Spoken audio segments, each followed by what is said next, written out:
ദൈവനാമത്തിന് മഹത്വം. Christ blesses ചാനലിനോട് എൻ്റെ അനുഭവ സാക്ഷ്യങ്ങൾ പങ്കുവയ്ക്കുന്നു. കൃപയാൽ യേശുക്രിസ്തുവിനെ അനുഭവത്തിൽ തിരിച്ചറിയുവാൻ തക്കവണ്ണം ഭാഗ്യം ലഭിക്കുവാൻ തക്കവണ്ണം ഇടയായിത്തീർന്നു. ഒരു ക്രിസ്തീയ ഭവനത്തിലാണ് ജനിച്ച് വളർത്തപ്പെട്ടതെങ്കിലും യേശുക്രിസ്തു മനുഷ്യൻ്റെ രക്ഷയുടെ ഉടമസ്ഥനെന്ന് തിരിച്ചറിയുവാൻ കഴിയാതെ ലോകത്തിൻ്റെ അനുഭവങ്ങളിലൂടെ സഞ്ചരിപ്പാൻ ഇടയായി തീർന്നു. എൻ്റെ യൗവന കാലങ്ങളിൽ സീസയിലെ ബൈഗ്രൗണ്ടിലാണ് ജീവിച്ചു വളരുവാൻ ഇടയായത്. എന്നാൽ അവിടെ ആരാധനകളും തിരുവചന പഠനങ്ങളെല്ലാം ഉണ്ടെങ്കിലും അതിൻ്റെ ദൈവിക മഹത്വം എന്താണ്, ദൈവിക സ്നേഹം എന്താണ് അറിയുവാൻ കഴിയാതെ പേരിൽ മാത്രം ഒരു ക്രിസ്ത്യാനിയുടെ അനുഭവങ്ങളിലൂടെ ചില നാളുകൾ കടന്നുപോയി. എന്നാൽ ചെറുപ്പപ്രായം മുതലേ കുസൃതികളിലും അന്നത്തെ കാലയളവിൽ പള്ളി ഭക്തനാണെങ്കിൽ തന്നെയും എൻ്റെ കുസൃതിയും നിമിത്തം എന്നെ പിടിച്ച് സഭയുടെ കപ്പിയാരാക്കി വെക്കുവാൻ ഇടയായി തീർന്നു. എന്നാലും അച്ഛന്മാരുടെ കൂടെയും ഉപദേശിമാരുടെ കൂടെയൊക്കെ നടക്കുന്നുണ്ടെങ്കിലും ആ ദൈവവചനത്തിൻ്റെ ആഴം എന്താണ്, തിരിച്ചറിവ് എന്താണെന്ന് അറിയുവാൻ കഴിയാതെ ചില നാളുകൾ കഴിഞ്ഞപ്പോൾ ആ പദവിയെല്ലാം വിട്ടും ജീവിതത്തിൽ കൂട്ടുകാരും യൗവനക്കാരുമായുള്ള ജോലിയോടുള്ള ബന്ധത്തിൽ കടന്നു പോകുകയും ലോകത്തിലേക്ക് ഇറങ്ങിക്കഴിഞ്ഞപ്പോൾ അന്നത്തെ കാലത്ത് പുകവലിയാലും മദ്യപാനത്താലും അങ്ങനെയുള്ള വഴികളിലൂടെ കടന്നുപോയി അടിപിടിയും പ്രശ്നങ്ങളും വീട്ടിലും നാട്ടിലുമൊക്കെയും വളരെ പ്രതിസന്ധിയുടെ കടന്നു പോകുന്ന ഒരു കാലഘട്ടത്തിലാണ് നിങ്ങളുടെ ദേശത്ത് അടിപിടി വഴക്കുകൾ ഉണ്ടാകുവാനിടയായി തീർന്നു. ആ വഴക്കുകളിൽ എൻ്റെ ജീവിതത്തിൽ വലിയൊരു വേദനയുടെ അനുഭവത്തിലേക്ക് കടന്നു വരുവാനിടയായി. അന്ന് ഞാൻ വിവാഹം കഴിച്ചു. എൻ്റെ ഭാര്യ പ്രഗ്നൻ്റായിരിക്കുമ്പോൾ പലപ്പോഴും സിറ്റിയിൽ വന്ന് ഒച്ചപ്പാടും ബഹളമൊക്കെ ഉണ്ടാക്കുമ്പോൾ ആ സമയങ്ങളിൽ ഇറങ്ങി വന്ന് കുട്ടിക്കൊണ്ട് വന്ന അനുഭവങ്ങളെല്ലാം ഉണ്ടായിരുന്നു. എന്നാൽ അന്നത്തെ ഒരു വീട്ടിൽ നിന്ന് പോയപ്പോൾ ഇന്ന സാധനങ്ങളൊക്കെ വേണം എന്ന് പറഞ്ഞു. അതൊക്കെയുമായി മേടിച്ചു കൊണ്ട് വന്ന വഴി വർത്താനം പറഞ്ഞ് വന്ന വഴിയിൽ നമ്മൾ സുഹൃത്തും നമ്മളൊരു അലയിലുമായിട്ട് വഴക്കുണ്ടാകുവാനിടയായി. അപ്പോൾ വീട്ടിൽ നിന്ന് പറഞ്ഞു വിട്ട് സാധനം ആ വഴക്കിൽ ഉണ്ടായപ്പോൾ ആ കൂടോടെ വെച്ച് അടിച്ച് അത് എല്ലാം ചിതറി വഴിയിൽ പോകുവാനിടയായി തീർന്നു. അത് വലിയൊരു മാനുഷിക ടെൻഷനിലേക്ക്, വിഷമത്തിലേക്ക് വരുവാനിടയായി തീർന്നു. അപ്പോൾ അവിടെ വെച്ച് ഇതെല്ലാം വഴക്കുണ്ടായി അയൽക്കാരെല്ലാം വന്ന് പിരിച്ചു വിട്ടു കഴിഞ്ഞ് വീട്ടിലേക്ക് കിടന്നു വരുന്ന വഴിയിൽ ആരുമില്ലാത്ത ഒരു സ്ഥലത്ത് ഒരു പാറയുടെ മുകളിൽ കയറിയിരുന്നു ഇങ്ങനെ ചിന്തിപ്പാനിടയായി. ഇങ്ങനെ മുൻപോട്ട് പോയാൽ ആയുസ് ഇല്ലാതെയാകും. ഭാര്യയുടെ ഉദരത്തിൽ വളരുന്ന കുഞ്ഞിനെ എനിക്ക് കാണുവാൻ കഴിയത്തില്ലല്ല. കുഞ്ഞ് ജനിച്ചാൽ പിതാവിനെയും കാണുവാൻ കഴിയാത്ത ഒരനുഭവങ്ങൾ ഉണ്ടാകുമെന്ന് എൻ്റെ ഹൃദയത്തിലൊരു ചിന്തയുണ്ടായി. അന്ന് ആ രാത്രിയിൽ ഒരു തീരുമാനമെടുത്ത് ഇന്നു മുതൽ മദ്യപാനം കഴിക്കൽ ഇല്ല, കൂട്ടുകാരുമായിട്ടുള്ള അമിതമായ കൂട്ടുകെട്ടുകളില്ല, എന്നൊരു തീരുമാനമെടുക്കുവാനിടയായി. ആ തീരുമാനത്തിലൂടെയാണ് എൻ്റെ ജീവിതത്തിൽ യേശുക്രിസ്തുവിലേക്ക് കടന്നു വരുവാനൊരു വഴിത്തിരിവ് ഉണ്ടാകുവാനിടയായി തീർന്നത്. അങ്ങനെ വിഷമത്തിലും ഭാരങ്ങളിലും നടക്കുമ്പോൾ എൻ്റെ സഹോദരി വിശ്വാസ ജീവിതത്തിലേക്ക് കടന്നു വരുവാനിടയായി. അങ്ങനെ ഒരു ഞായറാഴ്ച വെള്ളി കഴിഞ്ഞ് സഹോദരിയെ കാണാൻ വേണ്ടി പോയപ്പോൾ അവരുടെ ആരാധന നടക്കുന്ന സ്ഥലത്ത് നിന്നപ്പോൾ ആരാധന കഴിഞ്ഞില്ല. ഞാൻ എൻ്റെ താഴ്ത്ത നിലയിൽ നിൽക്കുകയായിരുന്നു. അപ്പോൾ അവിടുത്തെ ആരാധന കൂടുന്ന ഒരാൾ എന്നെ കണ്ടിട്ട് എൻ്റെ സഹോദരി പറഞ്ഞു, നിങ്ങളുടെ സഹോദരി ആങ്ങള സഹോദരൻ താഴെ വന്ന് നിൽപ്പുണ്ടെന്ന് പറഞ്ഞു. അപ്പോൾ എന്നെ വന്ന് വിളിച്ചു, കയറി വാ എന്ന് വിളിച്ചു. അങ്ങനെ കയറി ചെന്നപ്പോൾ അവിടുത്തെ പാസ്റ്ററിൻ്റെ എന്നെ കയ്യെ പിടിച്ചുകൊണ്ട് പോയി പാസ്റ്ററിൻ്റെ അടുക്കൽ നിർത്തിയിട്ട് ഇവന് വേണ്ടി ഒന്ന് പ്രാർത്ഥിക്കണമെന്ന് പറഞ്ഞു. അങ്ങനെ പ്രാർത്ഥിച്ചപ്പോൾ എൻ്റെ ജനനം മുതൽ ആ സമയം, അവിടെ ചെന്ന ആ സമയം വരെയുള്ളതാകുന്ന ജീവിതത്തിലൂടെ കടന്നുപോയ ആ വഴികളെല്ലാം ദൈവത്തിൻ്റെ ആത്മാവിലൂടെ സംസാരിപ്പാൻ തക്കവണ്ണം ഇടയായി. അങ്ങനെ എൻ്റെ ജീവിതത്തിൽ ഞാൻ കടന്നു പോകുന്ന അനുഭവങ്ങളിലൂടെയും എൻ്റെ ജീവിതത്തിൽ വലിയ അനർത്ഥങ്ങൾ അല്ലെങ്കിൽ എൻ്റെ ജീവിതം നഷ്ടമായി പോകും, ദുഷ്ടൻ എൻ്റെ ആയുസ്സിനെ വഴിയിൽ വെച്ച് നശിപ്പിച്ച് കളയേണ്ട സാഹചര്യങ്ങൾ പലതും മുമ്പിൽ ജീവിതത്തിൽ കടന്നു വന്നു. വഴികൾ, അനുഭവങ്ങളെല്ലാം ദൈവത്തിൻ്റെ ദാസനിലൂടെ ആലോചന പറഞ്ഞപ്പോഴാണ് എന്നെ സ്നേഹിക്കുന്ന ഒരു കർത്താവുണ്ടെന്ന് എൻ്റെ വഴികളും എൻ്റെ ചിന്തകളും എൻ്റെ നിരൂപണങ്ങളൊക്കെയും ഗ്രഹിക്കുന്ന ഒരു യേശുവുണ്ട് എന്നുള്ള അനുഭവം എൻ്റെ ഹൃദയത്തിൽ അന്നു മുതലാണ് ഒരു ദൈവഭയത്തിലേക്ക്, ഒരു ദൈവസ്നേഹത്തിലേക്ക് കടന്നു വരുവാനിടയായി തീർന്നു. അങ്ങനെ ആണ് യേശുവിൻ്റെ ദൈവസന്നിധിയിലേക്ക് കടന്നു വരുവാനുള്ളൊരു മുഖാന്തരവും. യേശു നമ്മുടെ ചിന്തകളും നമ്മുടെ പ്രവൃത്തികളും സംസാരങ്ങളുമൊക്കെയും കേൾക്കുന്നുണ്ട്, അറിയുന്നുണ്ട്.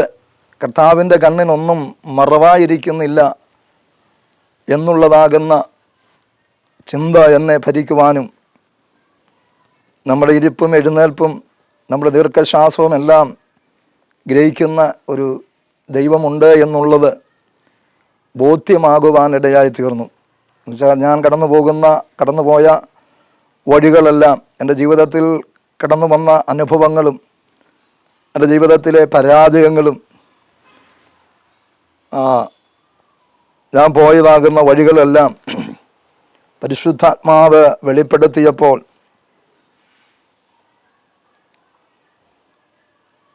നാം ചിന്തിക്കാത്തതും നനയ്ക്കാത്തതുമാകുന്ന അനുഭവങ്ങളിലേക്ക് ദൈവം നമ്മളെ നടത്തുന്നു, കരുതുന്നു എന്നുള്ള ഒരു വിശ്വാസം എൻ്റെ ജീവിതത്തിലേക്ക് കടന്നു വരുവാനിടയായി. പൗലോസ് പറഞ്ഞതുപോലെ കർത്താവ് എന്നെ കാണുവാനിടയായി. യേശുവിനെ ഹൃദയത്തിൽ സ്വീകരിച്ചത് മുതൽ യേശുവിനെ സ്നേഹിക്കുന്നു. യേശുവിനെ പല വഴികളിലും ആപത്തുനിന്നും അനർത്ഥങ്ങളിൽ നിന്നെല്ലാം ദൈവം എന്നെ വെടിവെച്ചു കൊണ്ടുവന്ന വഴികളെ എൻ്റെ ജീവിതത്തിൽ അനുഭവം എൻ്റെ ജീവിതത്തിൽ ഉണ്ടാകുവാനിടയായി. അങ്ങനെയും പിന്നും യേശുവിൻ്റെ സന്നിധിയിൽ നിന്ന് വീണ്ടും ജോലിക്കായി കടന്നു പോകുമ്പോൾ, വീട് വിട്ട് മാറിക്കഴിയുമ്പോൾ ആ അനുഭവങ്ങളെല്ലാം വീണ്ടും കൂട്ടുകാരുമായി കടന്നു പോകുമ്പോൾ ആ അനുഭവങ്ങളെല്ലാം വിട്ടുപോകുന്ന അനുഭവങ്ങൾ. എന്നാൽ എനിക്ക് എൻ്റെ ആവശ്യങ്ങളിൽ എൻ്റെ വഴികളിലൂടെ കൂട്ടുകാരുമായിട്ടുള്ള ആ ബന്ധത്തിൽ പോകേണ്ടതിന് എൻ്റെ ഭാര്യയോട് പറയുന്നു, പ്രാർത്ഥനയ്ക്ക് പോകുന്നതിനൊരു തടസ്സമില്ലാതെ പലപ്പോഴും അവരെ പറഞ്ഞു വിട്ടിട്ട് കമ്പനി കൂടുന്ന അനുഭവങ്ങളൊക്കെയും എൻ്റെ ജീവിതത്തിലുണ്ടായി. പലപ്പോഴും വീട്ടിൽ വരുന്ന ദൈവത്തിൻ്റെ ദാസന്മാരൊക്കെയും ആലോചനകളെല്ലാം പറഞ്ഞിട്ടും അതൊന്നും ഏറ്റെടുക്കുവാൻ കഴിയാതെ മുമ്പോട്ട് കടന്നു പോകുന്ന ജീവിതത്തിൽ എനിക്ക് അൾസർ ഒരു രോഗമുണ്ടാകുവാനിടയായി. ആ രോഗം എൻ്റെ ജീവിതത്തിൽ അതിൻ്റെ മൂർച്ഛിച്ച് വരുവാനിടയായി. ഓപ്പറേഷൻ വേണമെന്ന് പറയുവാനിടയായി. അല്ല, ഓപ്പറേഷൻ്റെ ഡേറ്റെല്ലാം തീരുമാനിച്ചിരിക്കുമ്പോഴാണ് 94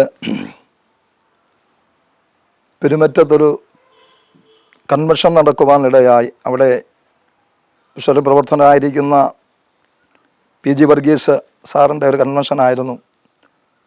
ആ കൺവെൻഷന് കടന്നു പോകുവാനിടയായി. അവിടെ വച്ച് ദൈവവചനം കേട്ടു. കർത്താവിനെ രക്ഷിതാവും കർത്താവുമായി സ്വീകരിപ്പാൻ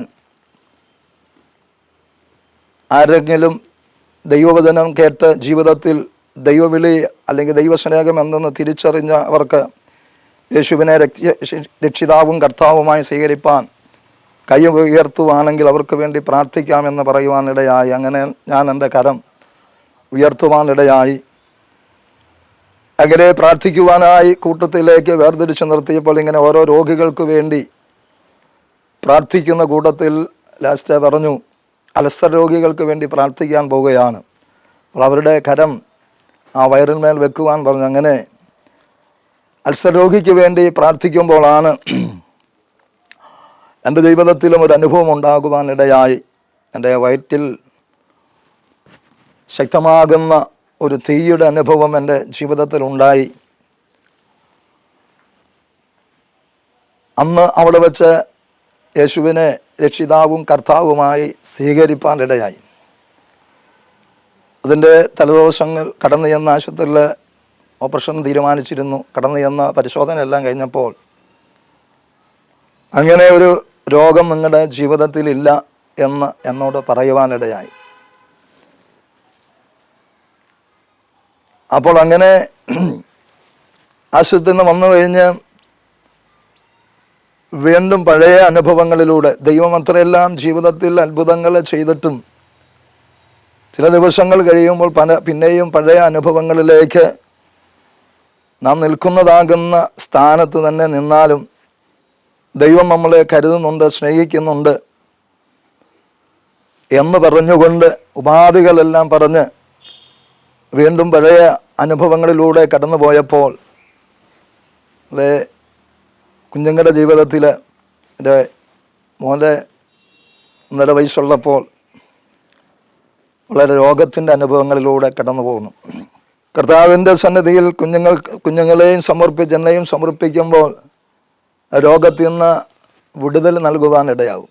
നാം മനസ്സിൽ ഞാൻ ഹൃദയനുറുക്കത്തോടെ നാം പ്രാർത്ഥിക്കുകയും കർത്താവേ ഞാൻ തെറ്റിപ്പോയി, ഞാൻ മടങ്ങി വരുന്നു, ഇനി കർത്താവിന് വേണ്ടി ജീവിച്ചു കൊള്ളാം എന്ന് സമർപ്പിക്കുമ്പോൾ കുഞ്ഞിൻ്റെ രോഗങ്ങൾ മാറുവാനിടയാകും. വീണ്ടും ചില ദിവസങ്ങൾ കഴിയുമ്പോൾ വീണ്ടും എന്ത് ചെയ്യുന്നു, ഞാൻ എടുക്കുന്ന തീരുമാനങ്ങളിൽ ഉറച്ചു നിൽക്കുവാൻ കഴിയാതെ വീണ്ടും ദൈവിക വഴി വിട്ട് കടന്നു പോകുമ്പോഴും വലിയ കഷ്ടതയുടെ അനുഭവങ്ങളിലൂടെ കടന്നു പോകുവാനിടയായി. എന്തെല്ലാം അധ്വാനിച്ചാലും എന്തെല്ലാം ഉണ്ടാക്കിയാലും എല്ലാം നഷ്ടമായി പോകുന്ന, ഒന്നുമില്ലാതെയാകുന്ന, ജീവിതത്തിൽ സമാധാനമില്ലാത്ത, സന്തോഷമില്ലാത്ത, ഞെരുക്കമാകുന്ന അനുഭവങ്ങളിലൂടെ അത് കടന്നു പോകുവാനിടയായി. ഇപ്പോഴും വീണ്ടും ദൈവത്തിൻ്റെ ദാസന്മാരെ കാണുകയും പ്രാർത്ഥന ആവശ്യപ്പെടുകയും ഒക്കെയും ചെയ്യുവാനിടയായി. വീണ്ടും പ്രാർത്ഥന ചോദിക്കുകയും പ്രാർത്ഥിക്കുമ്പോഴൊക്കെയും എന്ത് ചെയ്യുന്നു, ജീവിതത്തിൽ സമാധാനം ലഭിക്കുവാനിടയാകും. വീണ്ടും എന്ത് ചെയ്യുന്നു, മറുതലിച്ച് പോകുന്ന അനുഭവങ്ങളിലൂടെ കടന്നു പോകുമ്പോൾ വീണ്ടും ജീവിതത്തിൽ, കുടുംബത്തിൽ തലമുറകളുടെ രോഗങ്ങൾ, പ്രതിസന്ധികളിൽ വീണ്ടും പലവട്ടം ദൈവവചനം കേട്ടിട്ടും ദൈവീയ ആലോചനകൾ കേട്ടിട്ടും അനുസരിക്കാതെ കടന്നുപോയതിൻ്റെ വലിയ കഷ്ടതയുടെ നടുവിലൂടെ കടന്നു പോകുവാൻ തക്കവണ്ണം ഇടയായി. വീണ്ടും രോഗത്തിൻ്റെ അനുഭവങ്ങൾ കടന്നു വരുവാനിടയായി. ആ അനുഭവങ്ങളിലൂടെയാണ് ജീവിതത്തിൽ ഒന്നുമില്ലാത്ത ഒരു അനുഭവങ്ങളിലേക്ക് കടന്നു വരുവാനിടയായി. ആ അനുഭവത്തിലാണ് വീണ്ടും യേശുവിൻ്റെ അടുക്കിലേക്ക് കടന്നു വരുവാനും ദൈവസന്നിധിയിൽ വീണ്ടും ഒരു സമർപ്പണം ഉണ്ടാകുവാനും 94 മാർച്ച് മാസം 17-ാം തീയതി ഞങ്ങൾ കുടുംബമായി യേശുക്രിസ്തുവിനെ ജലസ്നാനം ഏറ്റ് കർത്താവിനോട് ചേരുവാൻ തക്കവണ്ണം ഇടയായി. അന്നു മുതലാണ് ജീവിതത്തിൽ വലിയ ദൈവിക സന്തോഷവും ദൈവിക സമാധാനവും അനുഭവിപ്പാൻ ഇടയായി തീർന്നു. വീണ്ടും ചില നാളുകൾ ദൈവത്തെ ആരാധിച്ചും സന്തോഷിച്ചും കടന്നു പോരുവാൻ ഇടയായി. 2000-ൽ കർത്താവിൻ്റെ വേലയ്ക്ക് വിലയുണ്ട് എന്ന് തിരിച്ചറിയുവാനും ഇടയായി. അങ്ങനെ കർത്താവിൻ്റെ വേലയ്ക്ക് വേണ്ടി ചുമല് കൊടുക്കുവാനിടയായി, സമർപ്പിക്കുവാനിടയായി. 2000-ൽ വീട്ടിൽ ഒരു പ്രാർത്ഥന തുടങ്ങുവാനിടയായി. എല്ലാ ആഴ്ചയുടെ ചൊവ്വാഴ്ച ദിവസം ഒരു പ്രയർ സെൽ ആരംഭിക്കുവാനിടയായി. ആ പ്രയർ സെല്ല് വളരെ അനുഗ്രഹത്തോടെ നടത്തിക്കൊണ്ട് പോരുവാൻ തക്കവണ്ണം ഇടയായി. അനേക ജീവിതങ്ങൾ രോഗങ്ങളിലും പ്രയാസങ്ങളിലുമായിരിക്കുന്നവർക്ക് ആ പ്രാർത്ഥനയിലൂടെ അനുഗ്രഹവും വിടുതലുമൊക്കെയും പ്രാപിപ്പാനിടയായി.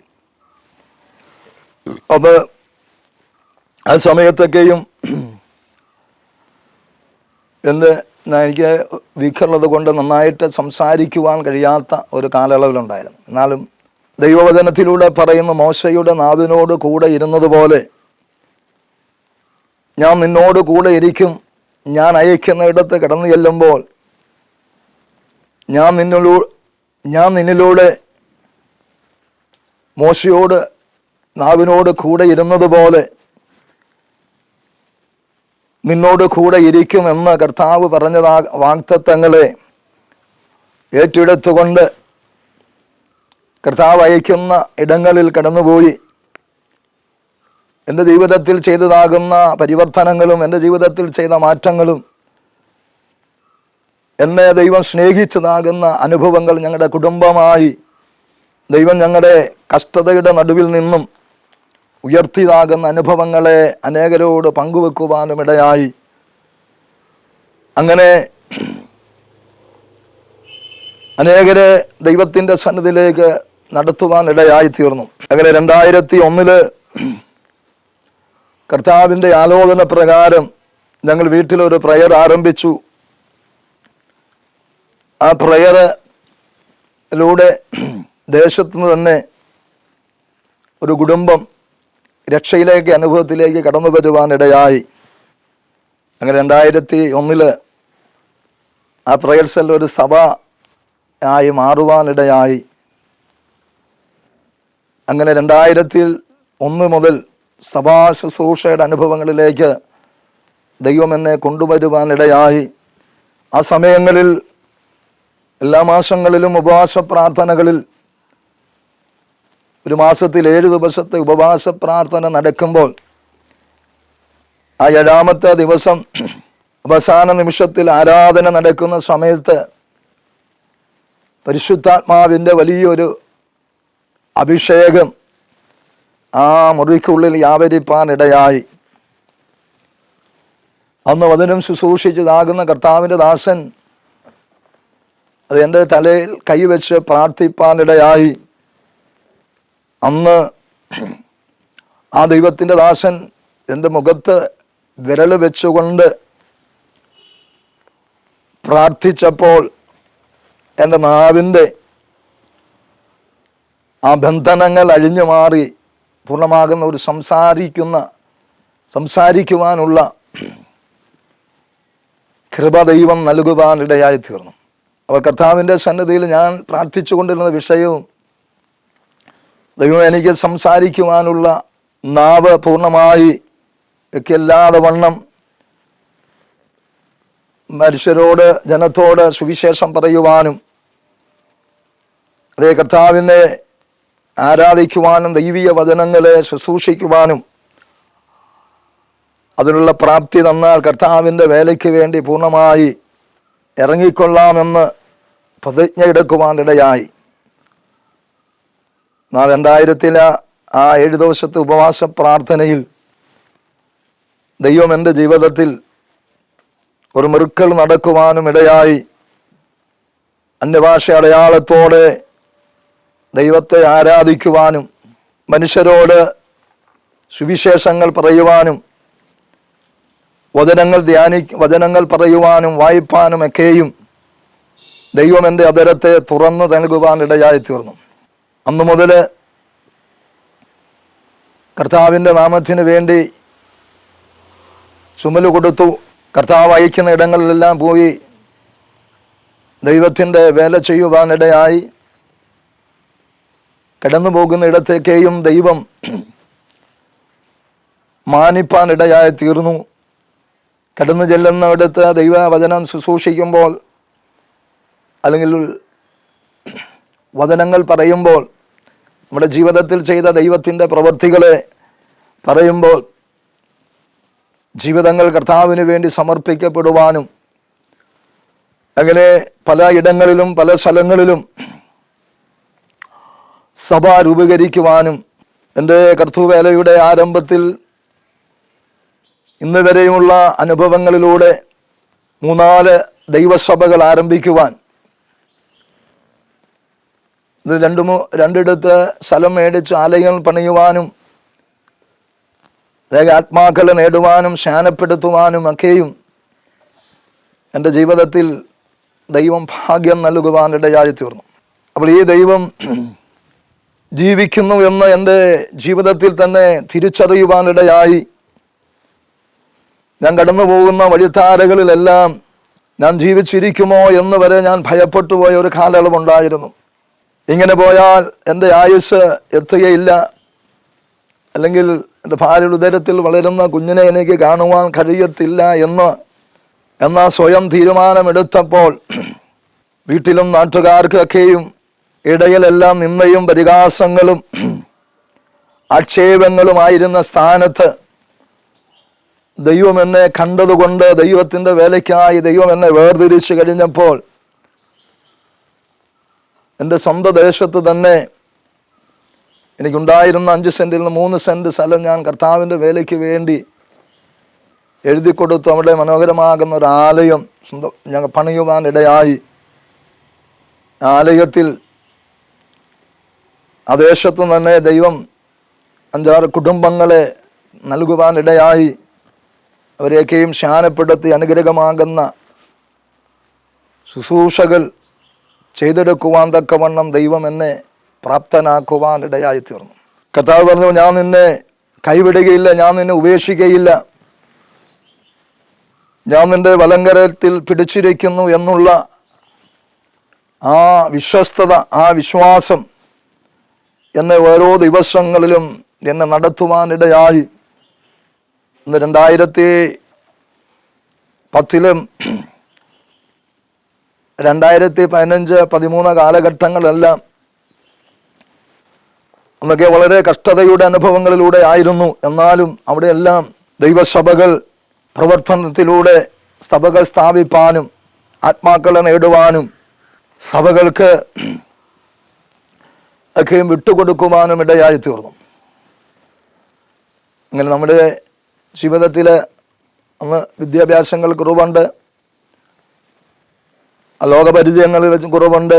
അപ്പോൾ നമ്മുടെ സംഘടനയിൽ നിൽക്കുന്ന ദൈവത്തിൻ്റെ ദാസന്മാർ നമ്മുടെ ശുശ്രൂഷകളിൽ അന്ന് ദൈവം നമ്മളെ കരം പിടിച്ച് ദൈവം ചെയ്യിക്കുമ്പോൾ മറ്റു ദൈവദാസന്മാർ നമ്മുടെ ശുശ്രൂഷയിലെ പലപ്പോഴും മാറ്റി നിർത്തുവാനും നമ്മുടെ ശുശ്രൂഷയിലെ